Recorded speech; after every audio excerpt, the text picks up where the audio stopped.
ba sa forever? Oo naman. Bakit? Nakita ko na siya eh. Uy, nagipingin. Siya yan nagpapabebe. Kung bago ka lang sa channel na to at isa kang true-blooded Aldab Nation na nagmamahal po kila Maine Mendoza at Alden Richards, tama po ang channel na pinuntahan mo, kaya consider na kitang bagong subscriber at huwag mong kalimutang pindutin ang bell icon para lagi kang updated sa bagong video na i-upload ko. Salamat po sa panonood sa video na to. Welcome back to my second YouTube channel. Well mga kaaldab, eto na naman po ang ating pinaka-latest update. Ito po yung mga kaganapan mga kaaldab na pinag-uusapan sa social media. Ito po yung viral na kung saan po nakita si Tatay Dab. At ito naman po yung video viral na kung saan daw ay may video call si Yankee. Ito mga kaaldab ang pag-uusapan natin. Well, bago dyan puntahan po muna natin ang ating unang video na kung saan literal po na sinabi ni Alden Richards na nakita niya na yung kanyang forever. Di po ba?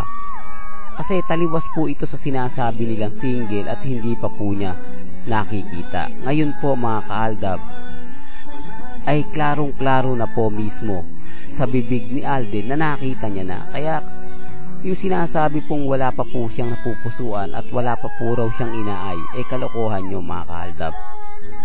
May pagkakataon na kailangan kasing i-deny yan ni Alden Richards dahil alam nyo naman po ang takbo ng karera ni Tisoy.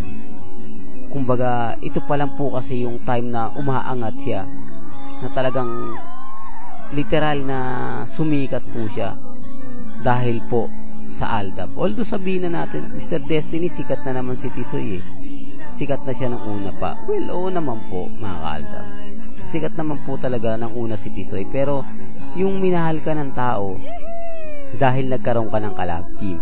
Nung una kasi pabago-bago po, hindi po ba na nagsimula sa isa, pangalawa, pangatlo, kumbaga natuon ang pansin ng tao. Simula pumasok po si Alden Richards ng ilang taon siya mga kaaldab. Almost 3 years na pinag-usapan. Pagkatapos ng 3 years ay bigla pong binasag mismo ng GMA. Kaya po nakakalungkot ang mga nangyayari, hindi po ba mga kaaldab? At doon po tayo pumunta muna sa ating pag-uusapan na nakita po si Alden Richards sa munisipyo ng Baliwag. Ay kumpirmado na mga kaaldab, business permit po ang pinunta nila ron at ang lupa po talagang nabili na po ata nila. Well, totoo to mga kaaldab, base po sa mga taong malapit po o taga Bulacan ay ibinigay po nila ang buong detalye na sinasabi nga po nila na ultimo yung janitor po ay nag-post ng ganyan.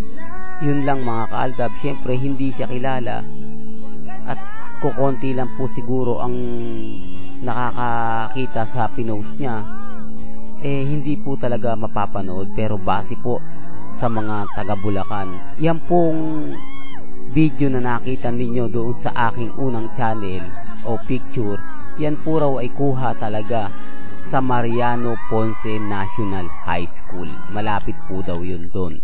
Ang ibig sabihin lang mga kaaldab, totoo siya. Hindi siya gawa-gawa lang o isang kathang isip lang para manloko ng tao. Hindi po ba? Yun po yung patunay na talagang madalas po makita sina Alden Richards at si Maine Mendoza na magkasama. Hindi po ba? At eto naman po, itong video na napapanood ninyo mga kaaldab, yan po ang sinasabi nilang video call. Well, kayo na po humusga kung sa tingin yung video call ang tawag dyan. Ang sa akin po, hindi.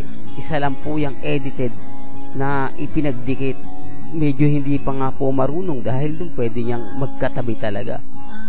Pero wala pong boses na maririnig ka o magsasabi na nag-uusap po sila. Hindi po ba? Yun lang po yung mga katahang isip. Yan nga po yung sinasabi ko, mga kaaldab.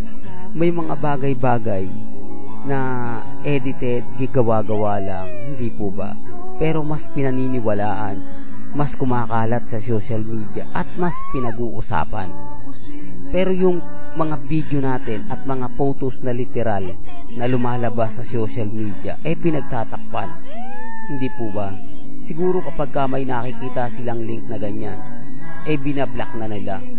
Kumbaga pag may nagpo-post ng ganyan, agad-agad hindi nila pinapahintulutan na lumaki pa. Gagawa sila ng issue para doon tumutok yung mga tao. Hindi po ba?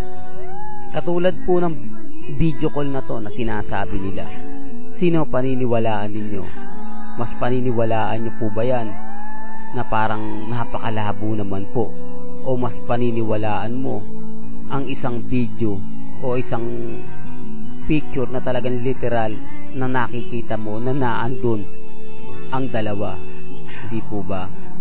Kung wala po silang relasyon nila Mengay at Tisoy, bakit lagi nasa Bulacan po si Tisoy? Bakit kasama niya si Tatay Dab? Di po ba? Bakit madalas siya makita ng mga frontliner? Di po ba? Common sense na lang po, mga kaaldab. Simpleng tanong at simpleng sagot. Pero hindi po nila masagot yung mga katanungan po natin na bakit pagdating kila Maine Mendoza at Alden Richards hirap na hirap po sila. Mas gusto po nila yung iba pinag-uusapan. Sabi ko nga, mga kaaldab, naghihintay lang po ang mga taga Bulacan na basagin sila. Kasi sila na po mismo o lahat na po ng mga taong nakakita ay magpo-post po ng buong katotohanan. Kaya lang po hindi sila makagalaw, sa totoo lang, mga kaaldab. Hindi naman po sa na-stroke. Kumbaga, hindi po sila makagalaw dahil inuunahan na po sila ni Tatay Dab. Alam nyo naman po, si Tatay Dab, mga kaaldab, pagdating po sa Bulacan, nire-respeto po yan. Iba pong tao yan. Hindi po katulad nila yan na mahilig po sa publicity. Hindi po ba? Paano mo ipapublish o paano mo ipapalandakan na mag-asawa na yung dalawa kung ang pamilya nila ay nire-respeto at ginagalang? Ang gusto po talaga ng mga taga Bulacan sila po ang magpapatunay at sila po ang magsabi kung ano nga po ba talaga ang totoong relasyon nila Maine Mendoza at Alden Richards, at kung gaano nga po ba talaga katotoo na may bahay po sa likod ng pamilya Mendoza na bagong gawa. Yun lang, mga kaaldab. Di ba? Pwede nang pag-imbestigahan yan kung gaano katotohanan o gaano katotoo ang kumakalat na may bagong bahay na ginawa po sa likod mismo ng bahay nila Maine Mendoza na napakaganda. At bakit madalas makita ang sasakyan ni Alden Richards sa likod ng bahay ng pamilya Mendoza? Napakasimple.